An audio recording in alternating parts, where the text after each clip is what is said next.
So let me start again. To introduce Professor Selena Anderson, who has been, whose work has been published in Oxford American, Fence, Baum, Callaloo, Georgia Review, Conjunctions, American Short Fiction, and The Baffler. Also this year, she is part of the Best American Short Fiction or just this past year, Best American Short Fiction short stories of 2020. So it's a pretty amazing honor. Her work is also in Tiny Monsters, and she was recently given the Rona Jaffe Writers Foundation Award and the Emerging Texas Star Award. I am very honored to say that we share the state of Texas as our birth, although she's been a more recent resident of Texas than I have, that's for sure. She's also has a collection, a finished collection that's in process, or that's hasn't yet been published, which is Tenderoni, and another novel also that's already been drafted. So I'm interested in asking her a lot of questions about craft afterwards, and I hope you do as well for both her short and her long work. And now I turn it over to you, Dr. Anderson. Hi, everybody. Thank y'all for coming tonight. It's so good to see y'all, your faces and names. Yes, thank you, Noelle, for that introduction. I am going to read from a story that's published in American Short Fiction called A Shameful Citizen, and it's about a psychic with imposter syndrome. So I'll read from that. Let's see. Okay, here we go.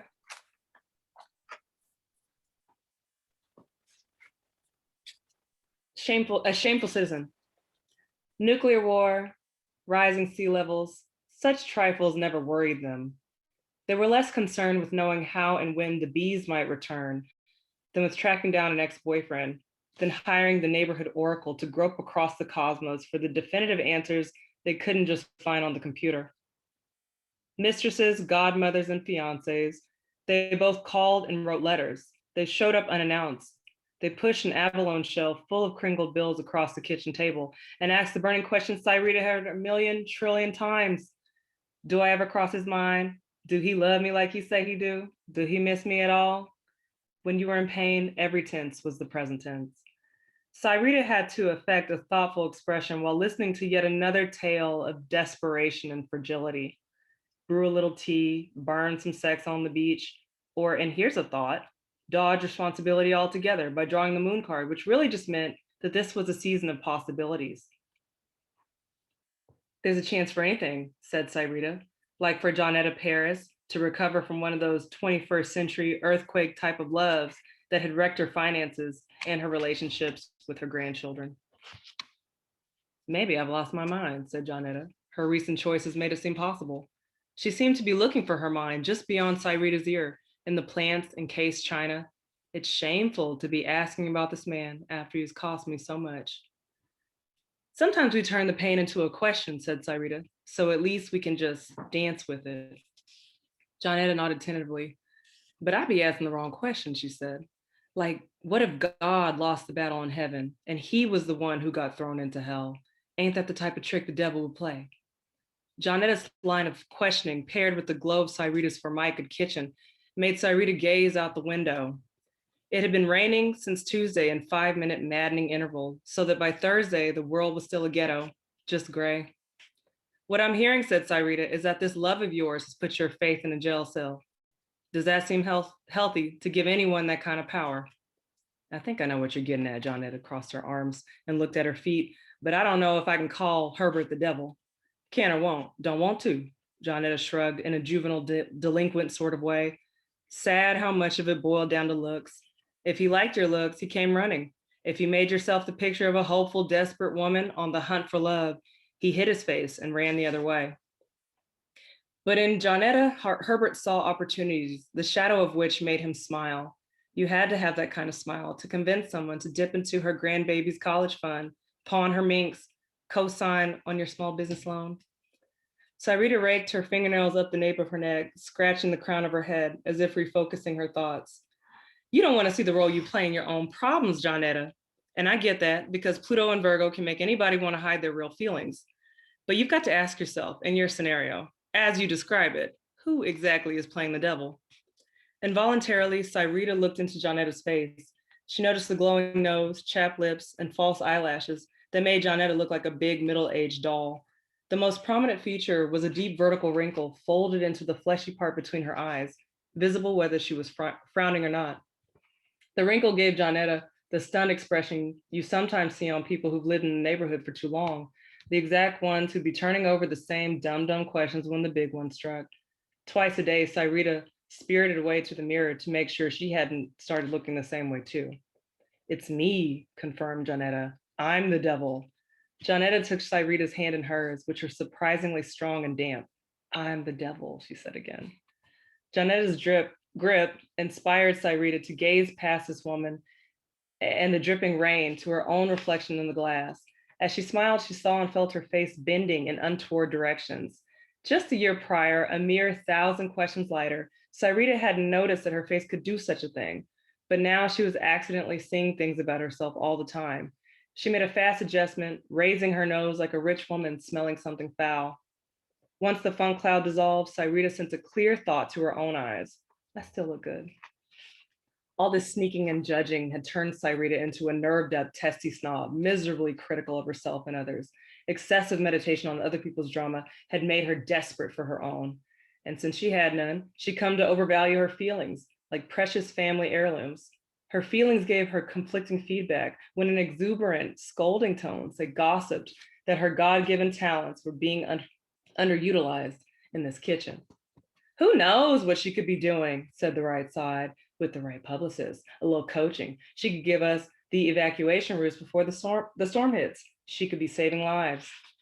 She couldn't save a life with a life raft, said the left side, and she shouldn't try. Cyrita know good and well she ain't no psychic. It wasn't exactly second sight.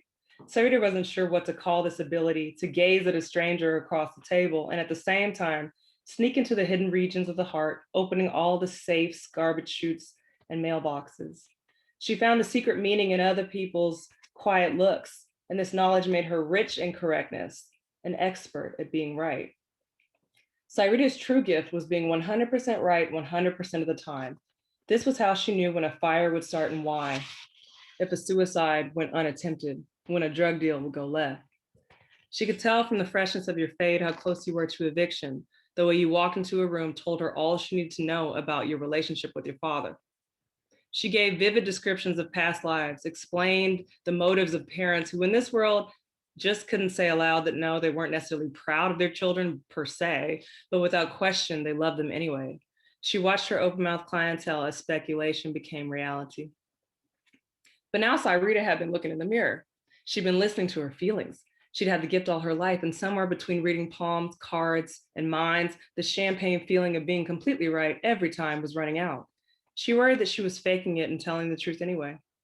She worried, or just once, she would like for somebody to tax her abilities by asking when the stars would fall, or what scientific magic the little girls of the future wound up using to stitch the ozone back together. Who knows what she could do if given the opportunity? Someone just had to ask. Her sister Nedra had more of a carpe diem outlook on things. Nedra walked into the kitchen holding the baby, wearing dolphin hem shorts and a sports bra, half her hair braided down into tight cornrows, the other half a mandala of black nettles. She sat down and handed off Armani, who was already cycling the air for Cyrita. I have a question, said Nedra. She placed the abalone shell on her head like a fascinator and pretended to look surprised. Can you teach me the dark arts? No, said Cyrita. She bounced Armani on her knee, rowing him from side to side, and stopped asking. You need an apprentice, Nedra persisted. The chair whined as she pulled herself closer. And you know, I'd be the model student because I only need to learn one thing anyway. It's a very specific thing. I just want to know how to read faces, the kind you can't ignore. I want to know why you'd make that kind of face, what exactly crosses your mind when you're doing it, and how you get people to look at your face more than all the others. Cyrita pointed her toes and slid Armani down a fallen tree. She wheeled him up again until she couldn't get him any closer. Feeling his giggling, breathing ribs, she said, something tells me that your motivation has to do with a man. I'm gonna skip ahead. Her sister's wild. Okay, so she gets a phone call from person who wants to also learn how to be a psychic. It continued to drizzle late into the night, and the moonlight that poured across the window seemed hunted and reaching. Sairita dropped an ice cube into her glass of Chablis and walked up the hall to her bedroom, feeling her brain pulse in her head. She switched on the television to watch her favorite cable news channel replay footage she'd already seen. America was a mishmash of mayhem and disaster, hurricanes traveling in threes like witches, forest fires wolfing down entire cities, dormant volcanoes behaving apocalyptically, 100-year floods striking biannually. The good news was that there had been a medical breakthrough. A cosmetic surgeon spoke to reporters about a revolutionary pill currently in clinical trials that promised to make you live longer. Do it come with its own planet? Sairita asked the screen. She watched and drank and shook her head. Eventually, her mind leaned into sleep, shuffling the faces she'd been mugging at all day. When the phone rang, she woke, jerking her legs as if she'd been flung from the top floor and was sprinting frantically across the sky. She carried these anxieties over the line as she answered, speed listing her credentials. That's impressive, said a man's voice, velvety, local, but I already know who you are. Sairita dabbed 2 fingers against her pulse until she became as chill as she was ever going to get. Everybody knows me, she said. I'm like a movie star. You are a star, he said. That's why I'm even calling. I'm trying to get like you. Think you can train me? Sairita leaned on an elbow, peeking past his voice into his house, which was filled with air plants and high gloss wooden furniture. The thermostat was set to a conservative 75 degrees. A mode of music was playing. The bathroom door was open, and inside, Judah Walker, a Black man in a red bathrobe, was sitting on the edge of the tub, a highball just in reach. When he saw Sairita looking, he saluted her. Icy vines of shame snapped in her ears and whipped down the length of her back. Nobody had ever done that before. She had never been caught breaking in. Judah scooted down a space so that Sairita could sit with him. And if he hadn't, maybe she could have hung up the phone and returned to her nightmares. Is that what you calling me? Sairita said, because I'm a star. She had intended to affect a tone of sleepiness to shame and alert him to his own interruption. But the problem was that she sounded game, not sleepy. Judah could hear it too. He laughed like an out-of-tune organ, all staccato G's and D's. For some sad reason, she liked that too. You doing it right now, he said, ain't you? You looking at me. He was tipping his glass, eyeballing her over the rim. It struck Sairita that she had finally been caught, but by a man she felt with little tremors in the knees, who was beneath her. She kind of liked it. He had a bachelor's in accounting, had never been married, and was the father of twin boys. His favorite dessert was banana pudding served hot. It's like you already know me, said Judy. You can see why I want to catch up. Outside Sairita's bedroom, Outside Sairita's bedroom window, the night seemed riddled with bugshots. A pair of girls walked up the street like their car had broken down. After they turned the corner, Sairita watched to make sure nothing but storm winds were following them. Returning to the call, she said, if you ain't got no money, Mr. Walker, you done called the wrong number. Well, hold on now, let me read you. And if I'm right, let me read you again tomorrow at midnight after you've had a bubble bath. That's right, you really are something. Me, on the other hand, I'm just learning the trade. It's easier once I get talking. The air shimmered with a nacred brilliance of erotic chemistry, but Sairita told herself it was only Judah's candles. On television, it was hunting season. A doe stepped into the forest with stunning grace. Sairita turned the volume down to a murmur.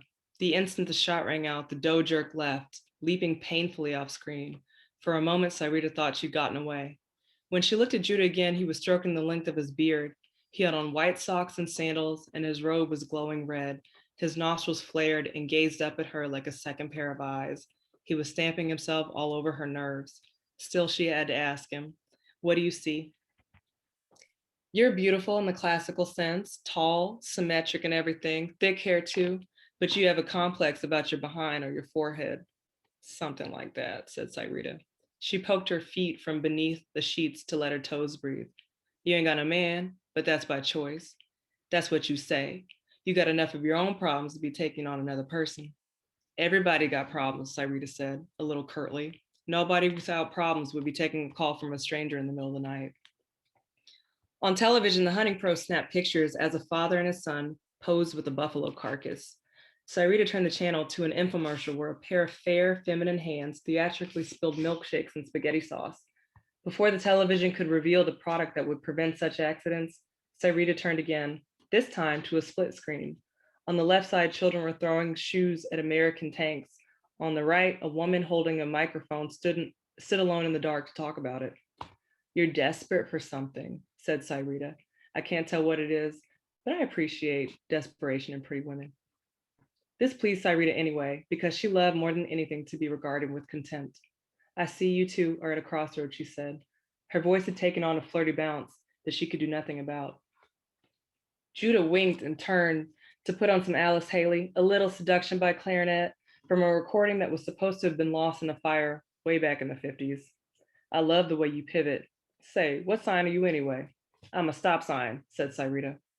On the edge of the bathtub, Judah shook his head. The tiny window above blinked with violet light. He raised his glass and took a good swallowing look. When he reached the point where he was unable to go on observing silently, he said, "You bigger than that. You got to deal with big ethical dilemmas. You got to jump into other people's minds willy-nilly and tell them what they know, charge them for your time, and then wonder what it makes you. What does that make you?" In a way, it made Cyrita the most honest woman alive, to be so deliberate with everyone all the time. But her heart didn't buy it. That was the part that burned with something more worse than guilt, exposure. I guess we'll see. Cyrita hung up the phone quick, but the appointment had already been made and she had not missed a day of work in over 7 years. That's it. Thank you so much. That was awesome. Thank you.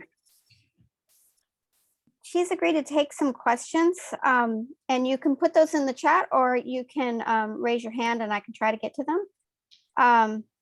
But I'll start off with one while you're processing your thoughts and putting them right and typing them up in the chat. And my first question is about what you're reading, because I know you read just a ton of contemporary stuff as you're in your role as director of the CLA, because you're always telling me about recent books in my field, and I'm always embarrassed that you always know more than I do. And I'm just wondering, but I'm wondering what you're reading. That do you make a distinction between what you read for pleasure and what you read for like a model for your own craft? Thank you for your question. I think that I think you have to read for pleasure all the time, especially when you feel bogged down and tired and stuff. I think that's the moment where you need to remember like why you read and why you love to read. Mm-hmm. And so I try to do that. And I do try to read purposely. So I do read for fun. I don't really distinguish it. I think it's all to make me better and to make me happy. Mm-hmm. Read for pleasure. Did I say it that way? Mm-hmm. Yeah, I don't know. What am I reading now? I was just reading Louise Airdrich has an amazing collection called Red Convertible. I've been rereading. Oh, right. I love it. Mm-hmm. I have been reading Tylius Moss, who's a poet. She has a poetry collection called, it's like Seams on a Bow-Legged Woman, something like that, like the hosiery scenes on a bow-legged woman. I just love the title. It's so good. I like her. And who else? Oh, I've been reading this writer from Romania called Dumitru Tespog. I have never had to say his name out loud because I've only been reading him. But he writes about like, it's a story, it's a short novel called Vain Art of the Fugue, and it takes kind of this fugue structure where things are kind of repeated, but not in a boring way. It's all very interesting. It's always kind of different the way it's been repeated. Mm-hmm. And it's interesting. Usually when I read something like that, you kind of on guard, you think it's going to be a gimmick, but it's related to like the question of like, how do I escape a really monotonous kind of world or something? How do I like exit, etc. So yeah, and I love it. I really love his writing. I'm reading everything that he's written now. So awesome. Mm-hmm. I see Amber Silver has her hand up. Okay. Hello, Dr. Anderson. I am always intrigued by names within stories, and so how much thought do you put into naming your characters? Thank you for your question. I do love names too. I have a name that I think sometimes surprises people. Sometimes people they hear my name and they have different ideas of like what I might look like. But but I think I have a bougie name. I think Selena Gambrell Anderson's like the bougiest name ever. But so yeah, it means something to me. I have the like weird name out of all my siblings. My brother's Rick and my sister's Kelly and I'm Selena. Names, I love them. So the character in this name is Cyrita. I want to I love that name. She's a singer. Cyrita Wright was a singer. She was one of she wrote for Stevie Wonder back in the day, and I just loved her name, and I've been wanting to use it for a while. Other names, Judah. He's I don't know. I hear that name Judah Walker, and I could see him for some reason. So those are names that I like. I could probably say something smarter about names. I don't know. I do care about them. I care about them a lot. So Thank you. Jessica Taylor asks, where do you get your ideas for stories? Where do I get my ideas for stories?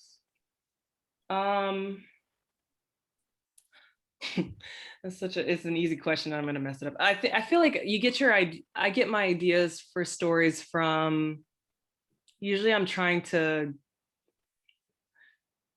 okay, so if I wrote a story and it's past tense, I want to put something past me. I want to get through something, basically. That's the real answer. I want to put something past me and know that I've like survived something, basically, or I've understood something. And I get my ideas from things I've heard, things I've seen, probably things I've read, but something that I want to get through. Sky asks, what was your process to write the scenes where conversation and readings blend?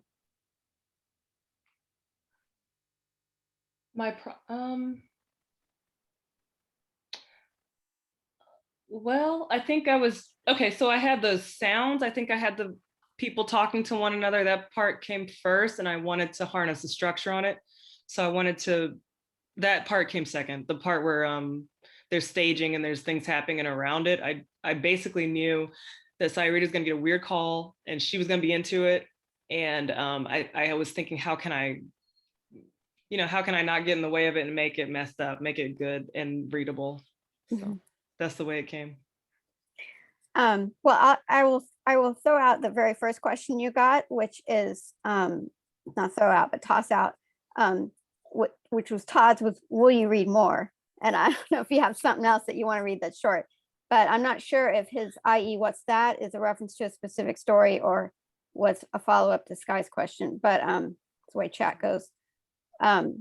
Just so think about that if that's something you want to do. But then AJ asks, can you comment or expand upon the significance of this intriguing line? She loved more than anything to be regarded with contempt.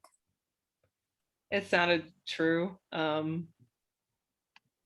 I don't know. I can't say more probably. It sounded like she loved more than anything to be regarded with contempt. Yeah, that's her. That's Cyrita. I don't know. I felt like the story needed to confess something at that moment. And she's a person who she knows everything about everybody else and she can see into other people's lives and everything. So who is she? How do we see around her? This kind of know-it-all snob, right? Who nonetheless is she here with everybody else. And so I thought that was a good moment to just reveal her. That's the fun part about this story is that she can see everything, but she doesn't know her own future. My favorite line actually is when she responded to the TV, you got your own planet, after that, because I swear like that seems like just this past year. I see Carmen and Todd's hands. Todd, why don't we start with you? Yeah, I was just gonna make a quick comment to explain the what is that was my follow-up and clarification on my read for pleasure line, which was me, like read for pleasure. What's that? What is because that? I feel like I only ever read for like one work or another kind of work in a way. Like I can't just read as a reader anymore. I'm reading as a writer or a teacher or both or something. So it seems just weird, the whole like concept in a weird way. So that was, yeah, that's all. But yes, read more. Okay. Now? Well, if you have something, I mean, okay. I don't want you to feel, but actually let's see about Carmen's question. Okay, yeah. Can you hear me? Yeah. Hi, how you guys doing? That was so great. I just wanted to say the dialogue, I know those people. I can hear them. I know these folks. And I wanted you to talk about your process.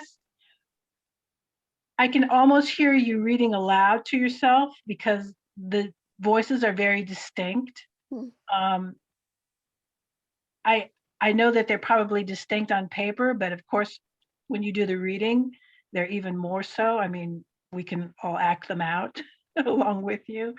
So what's your process? Just talk about your process. Yeah. And My good- process of like writing or Yeah, dialogue, these Oh, conversations back and forth. I can hear them. They're people I know. yeah, they're in my head too. Voice, okay, so the way we speak in certain places and the way we kind of move through different places and you kind of have to alter the way you speak, that means a lot to me. And that has messed with me in a way. And I've tried to figure out, like we talk about it, there's a term called code switching and we talk about it as though it's a nice thing. But to think of yourself as having a switch, what happens when you keep moving a switch? It breaks. It's not necessarily like a great thing. So I think about that a lot. And I don't necessarily think code switching is great. I think maybe, investigate why you have to do that and what it means to be the person who's always moving through these different registers and how you feel about it. I think about that a lot. I've said it a few times, obviously. Voice matters to me, sounding a certain way and how you sound to other people and speaking to other, and it can be, I guess, exhausting for sure. But it just kind of, it changes the way you negotiate the spaces where you have to have these voices. Let me put it that way. I have some people in my family, they talk in a really colorful way. People in my life speak in a really colorful way that, it stayed with me. And there's not like yeah. And I hope, I want to, keep that and represent it on the page, I guess. Yeah. That's a good answer. That's good. I didn't expect that. I can almost hear it like a screenplay when you're reading it though. Hmm. So Thanks. job well done. Thank you.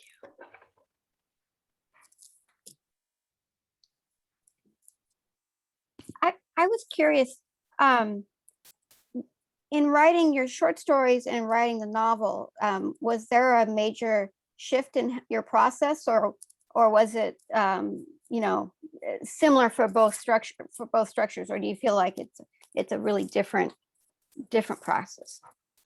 Yeah, it's different. I think with a story, I feel, okay, so with the stories that I wrote for this collection, the big kind of like challenge when I first started writing them and I was serious about like what I was doing, was getting this voice that I keep talking about, and being able to say something about it, not just having a voice, but what does it mean and what does it mean to the lives of these characters? Because I do think that for a story to be beautiful and to want to be art, the structure needs to kind of relate to what the message is. If it's not, it's just cute or something. So yeah, that was the main thing, figuring that part out for stories. And then once I thought that I had unlocked that, the collection was done. For this novel, it's been kind of, getting your arms around it. It's a bigger project and understanding what it is and all these different things that are involved has been difficult, but fun. And so for me, what I'm kind of getting through writing it is just getting writing every day, writing a whole bunch of words and then putting it together and seeing what I have. That's not really how I come to stories. With a story, I know the voice, I know how it begins, and I know where it ends. With a novel, there's a whole lot of things going on. You're kind of in a different, I don't want to say world, I don't want to sound too hippie about it, but you're in a different kind of like space when you're writing it. Alan asked about the title of your collection and how you found this title. Okay, a tenderoni so the title of the collection is Tenderoni. Tenderoni refers to a girl of the tender age. It's a term that you hear in the Black community. And she could be she's a girl or she's almost a woman. And she doesn't have knowledge. And by that, they mean sexual knowledge. She almost is a girl, but almost is a woman. And to me, that person, that figure kind of glows of vulnerability that she may not, maybe, people don't see, but she's very vulnerable. And I wanted to write about that. I wanted to write for that person and about that person.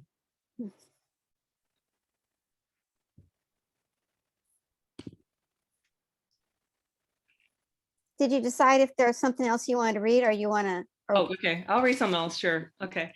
I'm just wondering because I know you have so many Yeah. beautiful things that. I have so many things. Okay. So this is a story that's in Best American, and I'll just read the beginning, the very opening of it. Awesome. Yeah, sometimes you think you're reading for forever and it's not that long. Okay, so this is called Godmother Tea, and it's the first story in here. It's about a girl who it's a Bobby, Tenderoni is a Bobby Brown song too, and that might have been an early influence, I have to say. That's embarrassing. Okay, so this is Godmother Tea. It was published in Oxford American and then reprinted in Best American.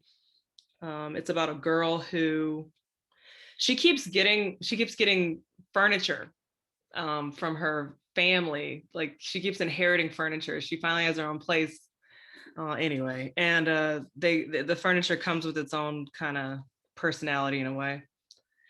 Also, she's young, failing. She's trying to make her way, and she talks about the same issues that I was talking about before about the way you speak and stuff. She's interested in that. She's having a lot of problems. She's having a friend breakup happening. She has an ex-boyfriend that she now wants. And she also, needs to get her driver's license renewed because she can't get herself together to do it. That's what the story's about. And it takes place over Easter weekend. All right, Godmother Tea.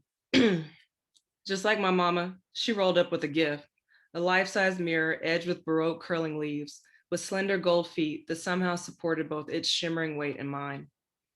My mother has a knack for messy presents. Day passes to the gym, Mary Maid's coupons, flat irons with built-in conditioner. This, however, was especially rude. A mirror would only reflect me, plus all my silky auras, plus the cultivated environment that had drawn me this way. My mother had refused help as she dragged the mirror into my apartment herself, claiming it had the power of making the place look bigger. But I didn't want anything of mine to look bigger. The center of my apartment was empty, as spotless as a bald spot, and I liked that. That was my choice. I'd gotten used to that. But now my mother's charity of inherited furniture crowded the room. There was a Chesterfield sofa, end tables with bloated glass lamps, a dining table with a fleet of cane-back chairs, and a roll-top desk that wore a pair of pink soft grip dumbbells like a tiara.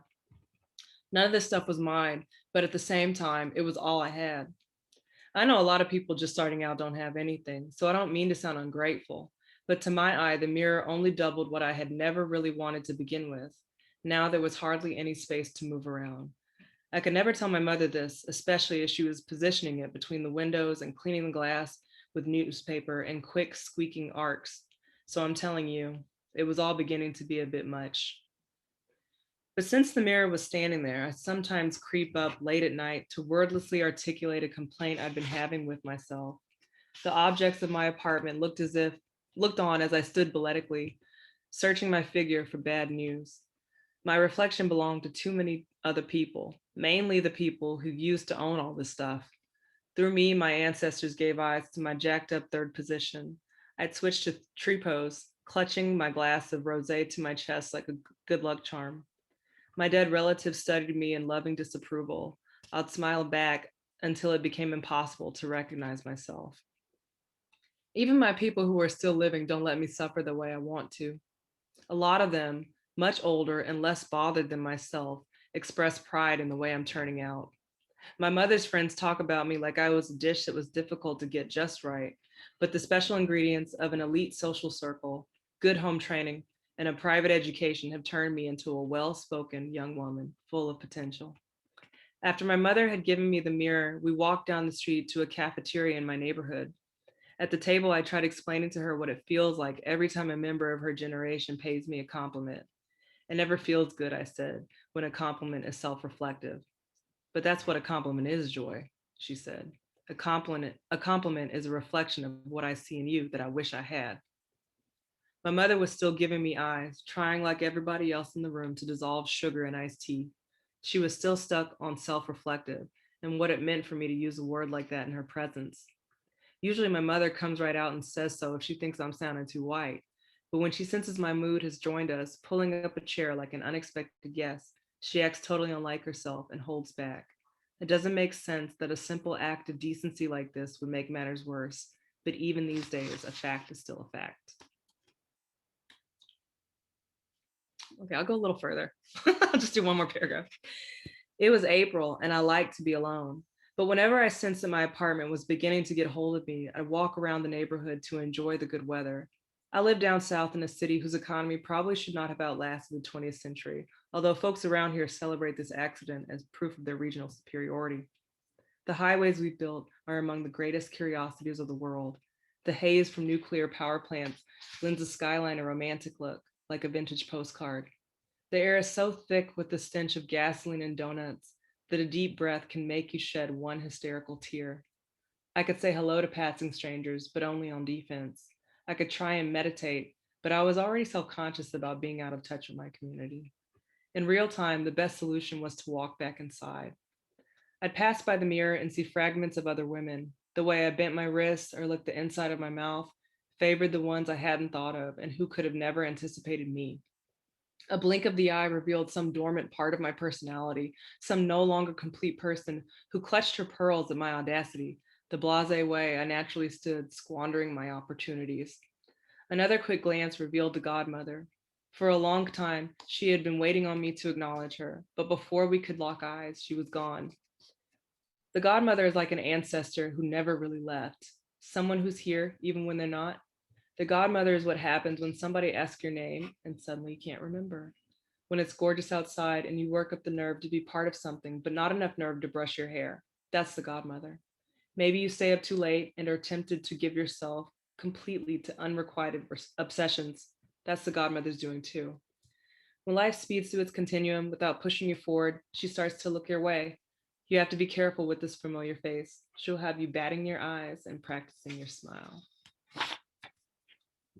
That's it. Thank you.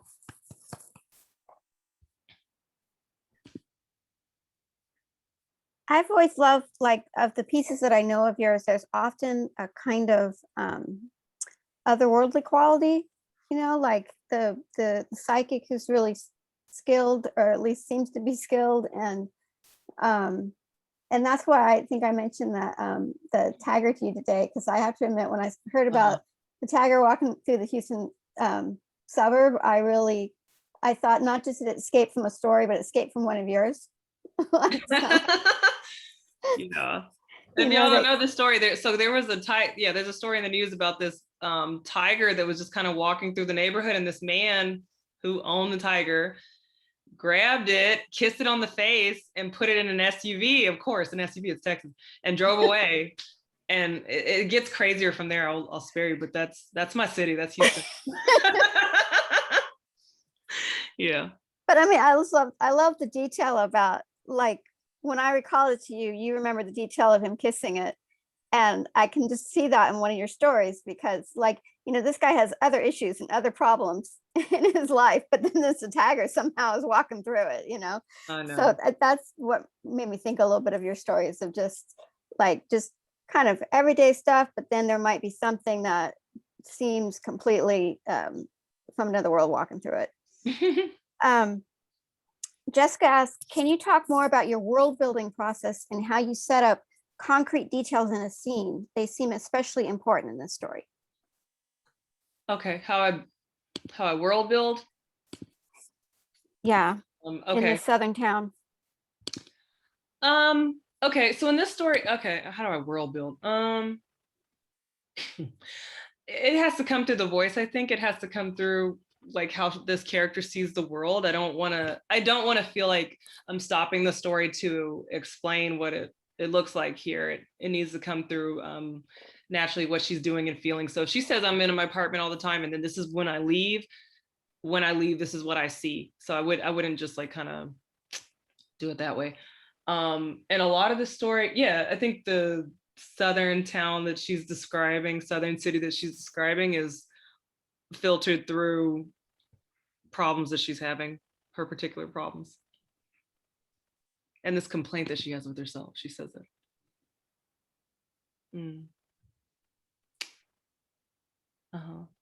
Concrete details, yeah. I was curious, we just got done with this big long process of our department awards. And a lot of people, I think you really saw, I was just talking to Alan about this, you really saw, I think, the value of our double genre MFA coming through, when so many people who were, focused on like one area for their thesis were actually producing award-winning work in other genres. And I'm just wondering, are there other, like, I know you read a lot of poetry. I'm wondering, do you write in other genres besides fiction? And do you find that reading in other genres helps with your craft? Yeah, I do. I think, I read a lot. I read a lot of poetry for sure. I read a lot of things that are translated. I can read in another language. I read Spanish too, which I think is helpful. I also listen, you didn't ask this question, but I do listen to a lot of music. And for me, when I listen to like songs that I really like, they're cultivating a vibe, which I think is different than a tone. It's more related to atmosphere. So artists that I like are Gloria Ann Taylor and Sun Ra, Abby Lincoln. I like a lot. I like Marlene Shaw. She's so funny. One of her albums looks like she looks like this Egyptian blaxploitation kind of like goddess. And one of the songs on there is, excuse me, I'm gonna say the B word. Who is this bitch anyway? That's one of the songs on there. But then another song is called "Loving You Was a Party," and she, she is encompasses all these things. I love her. And I like Eddie Russ. He is one of the. So there's a song that I really love, and every cover of it is great. Don't Ask My Neighbor. So Eddie Russ has a cover of it. So does Ahmad Jamel has a cover of it too. I like Ornette Coleman. Everything Ornette Coleman does. I almost named my baby Ornette. That's how much I love Ornette Coleman. But I lost that battle. So I see. Yeah. I see. He is on here with his own his own Zoom label. Yeah. He's here. Yeah, that's funny. And I like artists too, like painters. I really like what Lynette Yayadom Boyecki does. She had a exhibition at the Studio Museum in Harlem a long time ago when I was a student, called Any Number of Preoccupations, and just being in the presence of her paintings was kind of amazing. Just what she's doing with just composition. I don't know. Look at her work. If you Google her, you'll understand what I mean. And who else? Emma Amos, Elizabeth Catlett, Koshin Finley. I like him and his dad. His dad is Koshin Finley's a painter. His dad's a gardener. He's a gangster gardener. If you look him up on Instagram, his dad's interesting too. But, I know that guy. Yeah. I mean, yeah. I know his work. So his son is a painter. I like Diedrich Brackens. He kind of weaves kind of these tapestries. He's from Waco. Brenda Joy Smith. Back in the day when I was a kid, everyone wanted a Brenda Joy Smith painting. Her paintings were on the Cosby Show before, back when you could watch the Cosby Show. Yeah, so I get a lot from them. Oh, Isaac saying, "Go, mommy." Hey, baby. Oh, the painter that I don't know which one you mean, Todd. Lynette. I'll write her name down. This is the one you said you saw when you were at Columbia. Yeah. Her name is. It's better for me to spell it. I need to get better at this. Lynette Yayadom Boyecki. That's helpful. Yeah. Sadie Smith wrote about her in the New Yorker, if you look her up. Oh, okay. But everything Solange likes her too. Solange did a video where you could tell she had been looking at these paintings. So, but I love everything she does. Anyway, so like our creative writers should do more videos, I think. Yeah, I'm interested in like an atmosphere, or a vibe sometimes, which doesn't have to do with any of the things we talk about craft wise. You know, Karen Yamashita, she wrote a whole, well, she's wrote several novels about Brazil, but in her Through the Arc of the Rainforest, she talked about how like Brazilian music was such a big deal in writing that book. And she came to my class one time and she read from parts of that book, and she had like a whole soundtrack that she had me play while she read, so that people could pick up on all the different, like the vibe or atmosphere that she had in mind in her work, and she was trying to recreate on the page. And I know she's done a lot of interesting things where she has a book, the I Hotel, which has each chapter is kind of a different kind of model, but she's imagining like, you know, if you can have blueprints for a book, blueprints for a building that renders a building, you know, flat, you could have that for other kinds of art. And she kind of has a play with that, with like these kind of little like origami images in the beginning of each chapter, this idea of like this kind of flat model that can then be, you know, developed into a structure. And I was just thinking about what you're saying about all the different kinds of art that has influenced you. And was there anything like, do you ever think about like certain music that people should be listening to as readers while they're reading your work?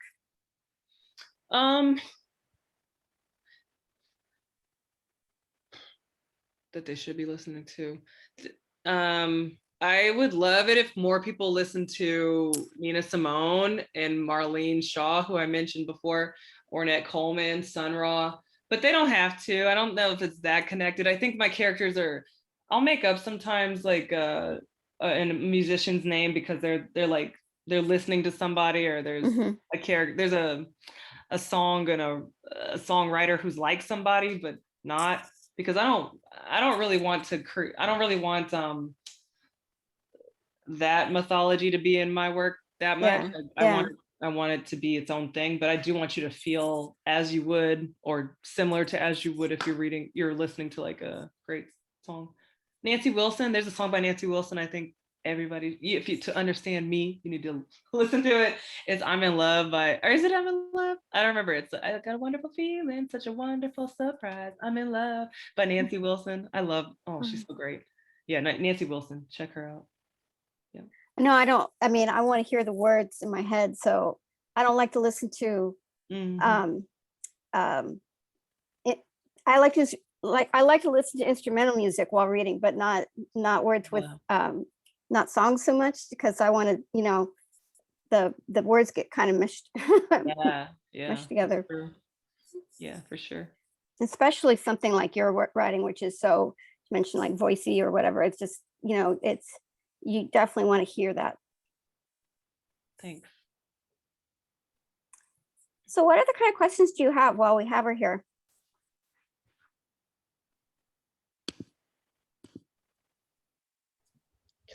Can I ask a stupid question? Yeah. Because I was thinking earlier when you were first reading, and Carmen commented on it, and Noelle just said how, you know, sort of voicey your work is, and I love your narrative voice, but I also do love that ear you have for speech and dialogue. And Carmen mentioned screenplays, and I had been thinking at the same time, like, has Selena ever written a play? I want to see a Selena Anderson play, right? So I'm just curious, like, have you ever tried screen or stage play? Because I'd love to. I want you to do it. I want to go see that. Thank you. I want to too, and hopefully I will soon. That's all I can say about that. But yeah. Yeah, thank you for that question. Sky asks, what is your favorite type of fiction to write? I like stories. I'm not gonna lie, I love stories. I'm working on a novel, and I love this novel that I'm working on because I think it's gonna be cool, and I think I'm gonna do a good job at it. But I like stories. Yeah. Nicole asks, since you start writing with the voice in mind, how do you find your entry point into the story? So I think some of the most recent stories that I've written, I begin with there's a character who has a problem. She has a complaint. She's in a fight with somebody.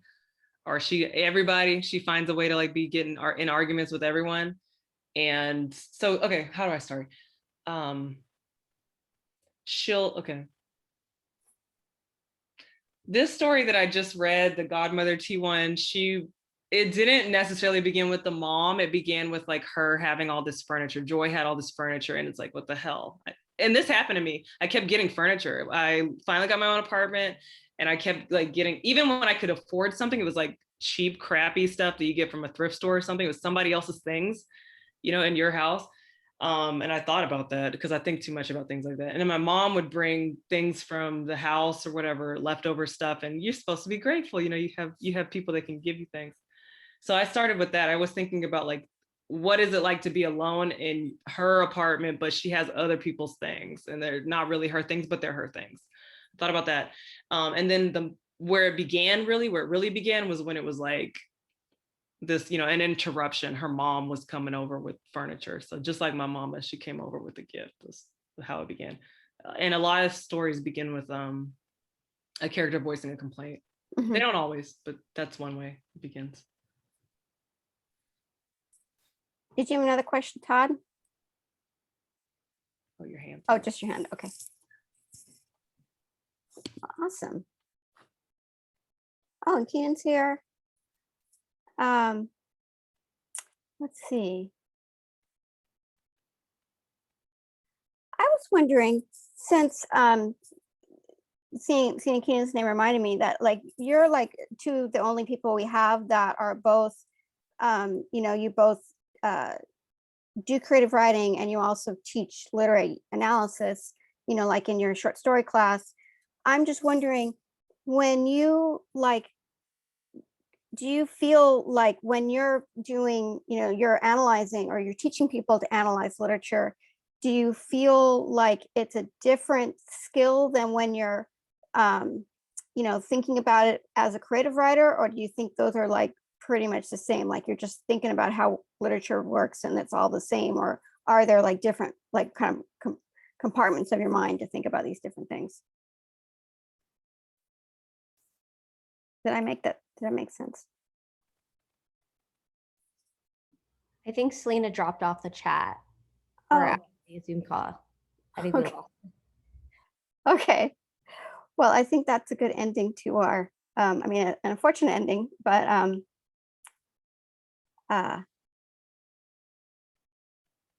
well, thank you for coming. Anyway, we are about close to the end of our time.